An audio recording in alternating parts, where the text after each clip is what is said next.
Hi అండి, నమస్తే. కథావాణికి స్వాగతం.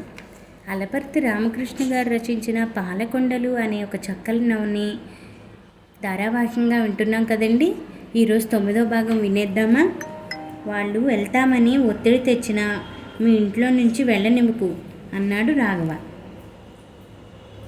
వారం రోజులు గడిచాయి. సత్యం పరిస్థితి కొంచెం మెరుగైంది.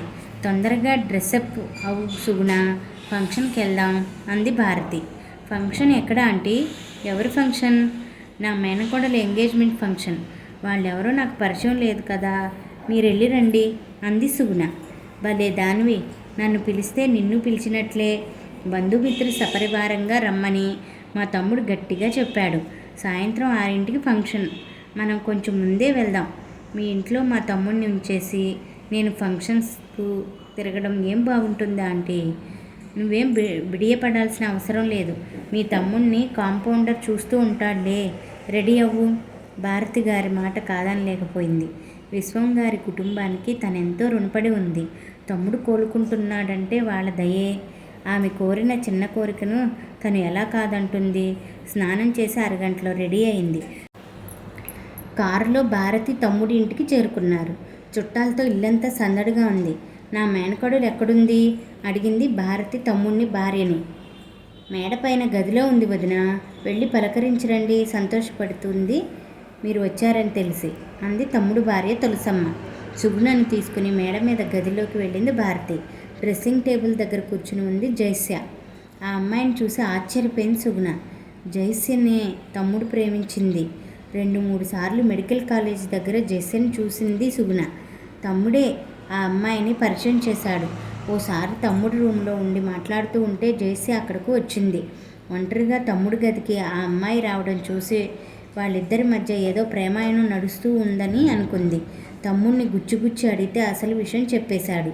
చదువు మీద శ్రద్ధ పెట్టకుండా ప్రేమలో పడితే ఎలా? నీ ధ్యేయం మర్చిపోయావా? మేమిద్దరం చదువులో మొదటి ర్యాంకులోనే ఉంటాం. చదువుని ఎప్పుడూ నిర్లక్ష్యం చేయం. జైస్య తల్లిదండ్రులు కూడా పెద్ద డాక్టర్లే.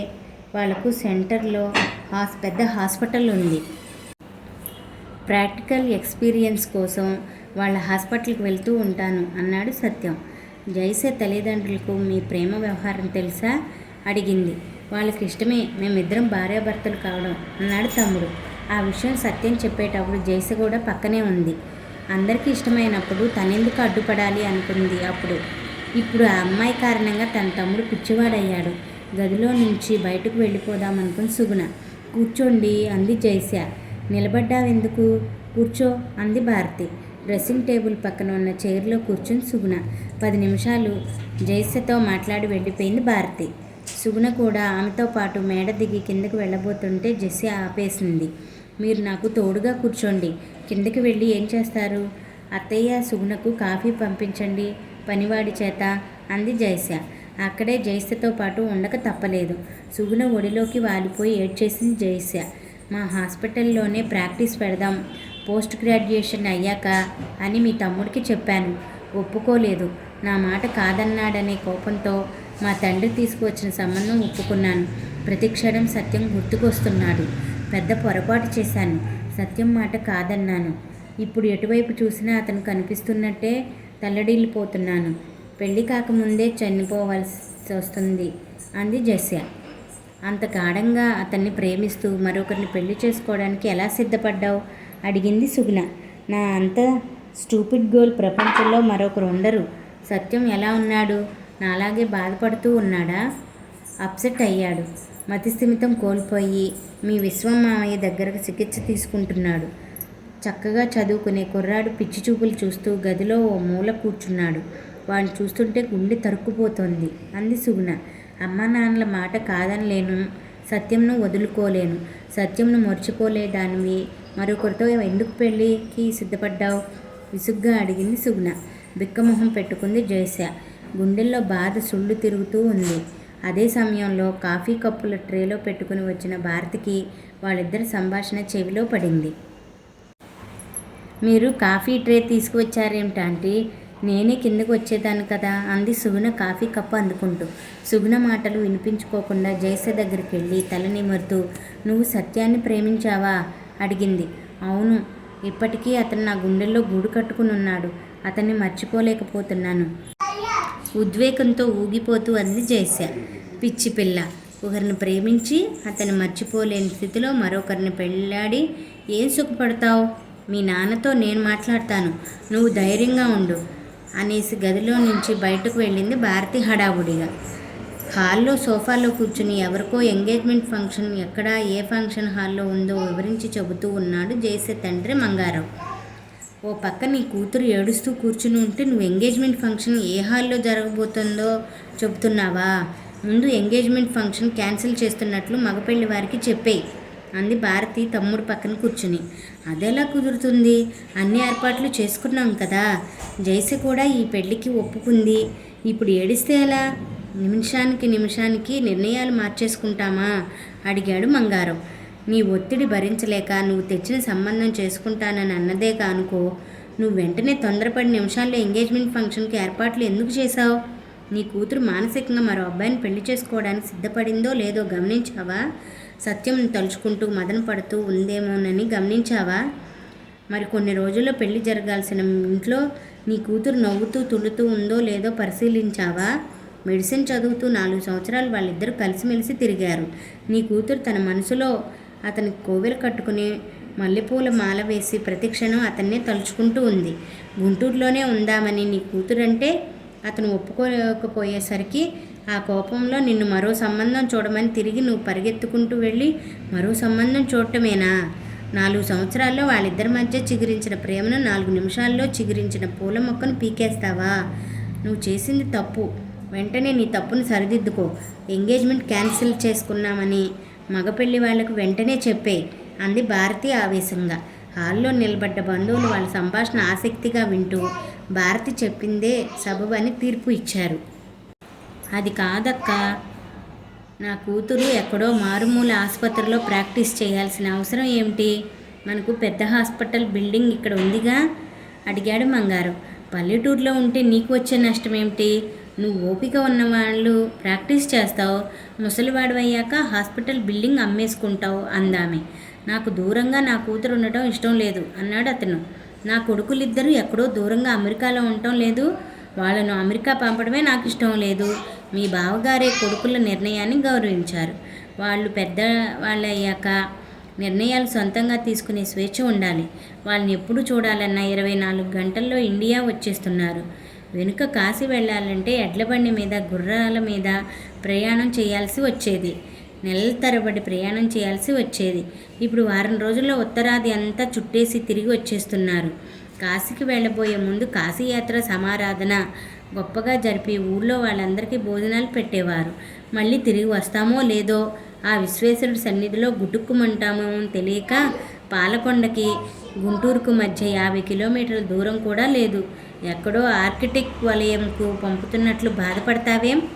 నీ కూతురికి దూరంగా ఉండలేకపోతే నువ్వే పాలకొండ వెళ్ళు. ముసలి కంపు మీరు మాతో ఎందుకు? వేరే ఉండండి, నీ మనవడో మనవరాలో అంటే అక్కడే వేరే ఇల్లు కట్టుకుని ఉండు. హాల్లో వాళ్ళంతా భారతి మాటలకు నవ్వారు. ఆమె దంత వైద్యురాలు. నొప్పి లేకుండా పుచ్చిపోయిన దంతాన్ని నేర్పుగా తీసేస్తుంది. మాటలు కూడా ఎదుటివారిని నొప్పించకుండా చెవిలోకి మనసులోకి దూదేట్లు మాట్లాడుతుంది. ఎంగేజ్మెంట్ ఫంక్షన్ క్యాన్సిల్ అయ్యింది. జైసీ ఆనందం అంతా ఇంతా కాదు. భారతికి పాదాభివందనం చేసింది. నువ్వు మా ఇంటికి వచ్చేయి. 4 రోజుల పాటు సత్యంకు తోడుగా ఉంటే తొందరగా కోలుకుంటాడు అంది భారతి. ఆమెతో పాటు వెళ్ళింది జైస్య. ఆమె అన్నట్లుగానే 4 రోజుల్లో మామూలు స్థితికి వచ్చేశాడు సత్యం. పాలకొండ తిరిగి వెళ్ళిపోయింది సుగుణ. వరుణ్ ఢిల్లీ నుంచి తిరిగి వచ్చాడు. ఎలా ఉందిరా నీ ఢిల్లీ సిమ్లా బిజినెస్ టూర్ అడిగాడు రాఘవ. Very fine daddy. అన్ని బాధ్యతలు నీకు అప్పగించేసి మనవడితోనో మనవరాలతోనో హాయిగా ఆడుకుంటూ శేష జీవితం గడపాలని ఉంది కొడుకు కళ్ళలో చూస్తూ అన్నాడు. You still look young and energetic. అప్పుడే రిటైర్మెంట్ లైఫ్ గురించి మాట్లాడుతున్నావరేమిటి? మరో 10 ఏళ్ల పాటు మీ బాధ్యతను మీరే నిర్వహించాలి. నా మీద బరువు పెట్టకండి అన్నాడు వరుణ్. మనవరాలతో ఆడుకునే రోజులు దగ్గరలోనే అన్నట్లు అనిపిస్తుందిరా బాబు. నాకు ఇంకా పెళ్లి కాలేదు కదా డాడీ. అప్పుడే మీరు మనవరాల్ని ఒళ్ళో కూర్చోబెట్టుకుని ముద్దు మాటలు వింటున్న దృశ్యాలు ఊహించుకుంటూ ఉన్నారు అనబోయాడు వరుణ్. పెళ్లి కాలేదని ఎలా చెప్తాడు? మౌనంగా ఉండిపోయాడు. పాలకొండకు ఎప్పుడు వెళ్తున్నావు? అని అడిగాడు రాఘవ. తండ్రి మాటలు విచిత్రంగా నిగూఢంగా అన్నట్లు అనిపించాయి. మామూలుగా తండ్రి మాట్లాడే స్టైల్ వేరు. సీరియస్గా ఫ్యామిలీ ప్రెస్టేజ్ గురించి, వ్యాపారం గురించి లెక్చర్ దంచుతాడు. మనవడు మనవరాళ్ళ గురించి మాట్లాడుతున్నాడేమిటి? తను సుగుణను పెళ్లి చేసుకున్నట్లు తెలిసిపోయిందా? నిజంగా తెలిస్తే తండ్రి రియాక్షన్ మరో విధంగా ఉంటుంది. తన వైపు చూడటానికి మాట్లాడటానికి ఇష్టపడేవాడు కాదు. అయినా పిఏ చేత మళ్ళీ ఇంట్లో అడుగు పెట్టవద్దని చెప్పించేవాడు. ఆ ధోరణిలో మాట్లాడటం లేదు. మాట తీరులోనే కొంచెం తేడా. ఇక్కడ 10 రోజులు ఉంటావా? రేపే పాలకొండ వెళ్తావా? ఇక్కడ ఎందుకుంటావులే అన్నాడు రాఘవ. రేపు వెళ్తాను డాడీ. వెళ్ళకపోతే పనులన్నీ ఆగిపోతాయి అన్నాడు అతను. ఈ మధ్య నీ అకౌంట్లో విత్డ్రాయల్స్ పెద్ద మొత్తాల్లో ఉంటున్నాయి అన్నాడు రాఘవ. మౌనంగా ఉండిపోయాడు వరుణ్. మరి కొన్ని రోజులు తండ్రి నుంచి ఆర్థిక మద్దతు అవసరం. అక్కడ వాటర్ షెడ్, సోలార్ ప్యానెల్స్ ఏర్పాటు చేసే పనులు పూర్తి కాలేదు. ఆ పనులను మధ్యలో వదిలేయలేడు. కొడుకు తన మాటలకు బాధపడుతున్నాడేమోననుకుని నువ్వు ఎంత ఖర్చు పెట్టుకున్నా పర్వాలేదు, నువ్వు అనుకున్నవన్నీ పూర్తి చేయి. నువ్వంటే ప్రాణం ఇచ్చే మనుషులకు తోడుగా ఉండు. డెలివరీ అయ్యాక వచ్చేయి అన్నాడు రాఘవ. డెలివరీ ఏమిటి? అదేరా, నువ్వు ప్లాన్ చేసుకున్నవన్నీ అక్కడి వాళ్ళకి డెలివరీ అయ్యాక తిరిగి వచ్చేయి అనే భావంలో మాట్లాడానులే. మీరు కూడా ఎక్కడికో వెళ్ళారట, ఇంట్లో లేరని రషీద్ చెప్పాడు అన్నాడు వరుణ్. అయిన వాళ్లను మిత్రులను కలవడానికి వెళ్ళానులే. మంచి సినిమా చూసి చాలా నెలలు అవుతుందిరా. ఇద్దరం కలిసి థియేటర్కి వెళ్దాం. సినిమా చూసి బయటే డిన్నర్ చేసి వద్దాం అన్నాడు రాఘవ. వ్యాపారంలో బాగా లాభాలు వచ్చినప్పుడే తండ్రి సినిమాకు వెళ్దాం అనేది. బిజినెస్లో మరో 100 కోట్లు వచ్చి పడ్డాయేమో అన్నాడు వరుణ్. పాలకొండ చేరుకున్నాడు వరుణ్. అతను చూడగానే సుగుణ కళ్ళు ఆనందంతో మెలమెలా మెరిశాయి. మిమ్మల్ని విడిచి ఉండటం చాలా కష్టం అంది అతని చేతిని పట్టుకుని ఇంట్లోకి తీసుకెళ్తూ.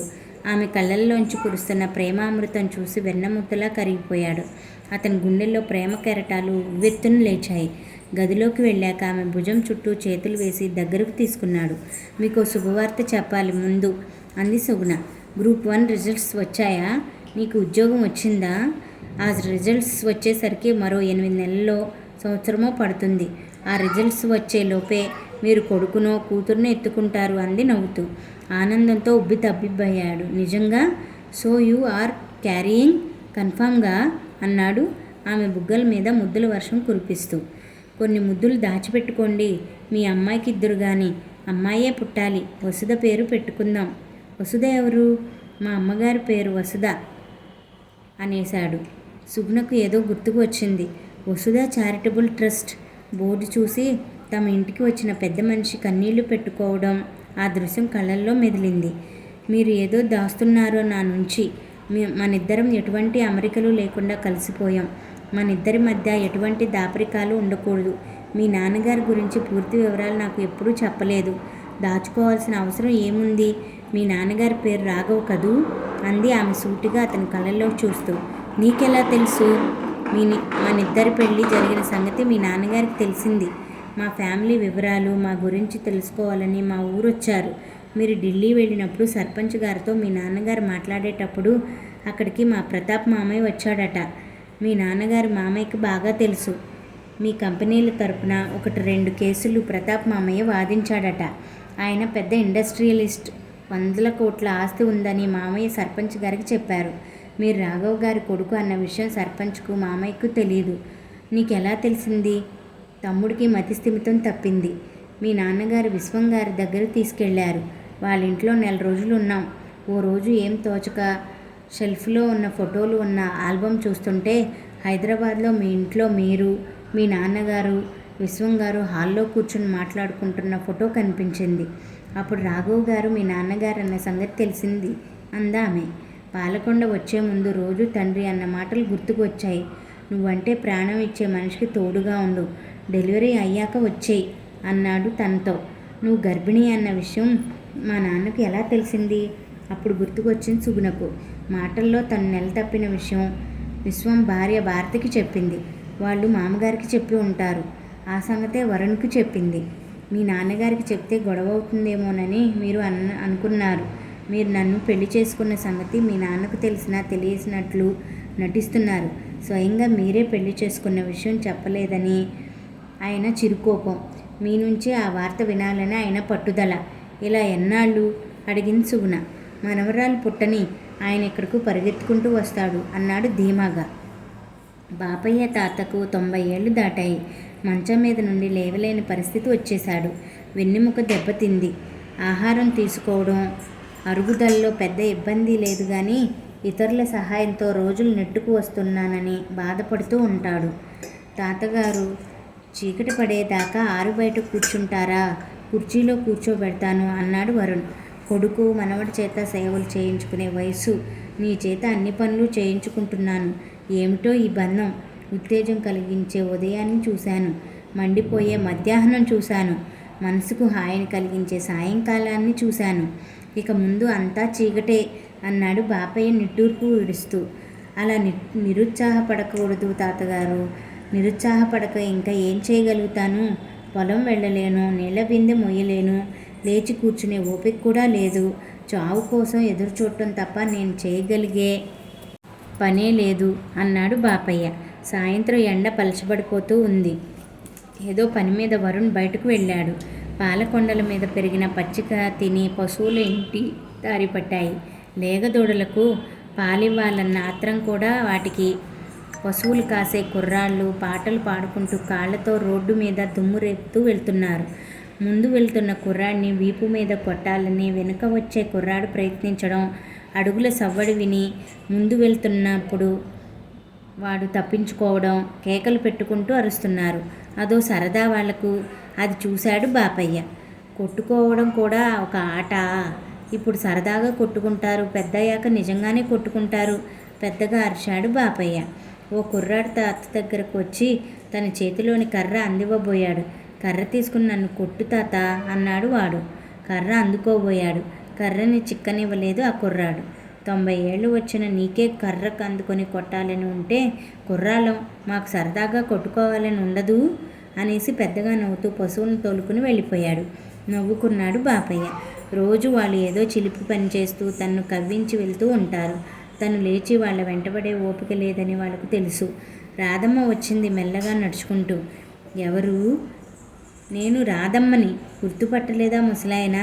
ముసిముసి నవ్వులు నవ్వుతూ దగ్గరకొచ్చి నిలబడింది. తేరిపారా చూశాక గుర్తుపట్టాడు. నువ్వా? పాలకొండ ఎప్పుడొచ్చావు? 2 రోజులు అయ్యింది అందామె. నువ్వు వచ్చి 2 రోజులు అయ్యిందా? ఇప్పుడు నన్ను చూడటానికి వచ్చేది? నిష్ఠూరమాడాడు. 10 ఏళ్ల కిందట త్రిపురాంతకం నా కొడుకు దగ్గరకు వెళ్ళాను. ఒకసారన్నా ఆ ఊరు వచ్చి నన్ను పలకరించావా? ఎదురు ప్రశ్న వేసింది. కూర్చో. లేచి లోపలికి వెళ్ళి నీకు మంచినీళ్ళు తెచ్చి ఇచ్చే ఓపిక కూడా లేదు. లేచి నిలబడలేను. ఎప్పుడూ మంచం మీదే. సాయంత్రం పూట నా మనవరాల్ని పెళ్లి చేసుకున్న అబ్బాయి ఎత్తుకుని తీసుకువచ్చి ఆరు బయట కుర్చీలో కూర్చోబెడుతున్నాడు. నీ ఆరోగ్యం ఎలా ఉంది? నీకంటే కొంచెం నయం. కర్ర పట్టుకుని కాస్త దూరం నడవగలుగుతున్నాను అందామె బాపయ్య కుర్చీ పక్కన చతికిలబడుతూ. చూపు బాగానే ఉందా? బియ్యంలో రాళ్ళు ఎరతా. మనవరాలి తల్లో పేలు తీసి కుక్కుతా. చూపు బాగానే ఉన్నట్లు లెక్క. గట్టిదానివే. పాలకొండలో ఎన్నాళ్ళుంటావు? కూతురు దగ్గరకు వచ్చాను. 2-3 ఏళ్ళు ఇక్కడే ఉండి ఆ తర్వాత కొడుకు దగ్గరకు వెళ్తాను అంది రాధమ్మ. పగలబడి నవ్వాడు. నీది నా వయసే. 97 ఏళ్ళు వచ్చాయి నీకు కూడా. ఇంకా ఎన్ని ఏళ్ళు బతకాలని? బతికి ఏం చేద్దామని? బతుకు మీద ఆశ చావలేదే నీకు? నీ భార్య చనిపోయింది. నా మొగుడు చనిపోయాడు. నిన్ను పెళ్లి చేసుకోవాలని ఉంది అందామె. మళ్ళీ నవ్వాడు. పళ్ళన్నీ ఊడిపోయాయి. చర్మం ముడతలు పడింది.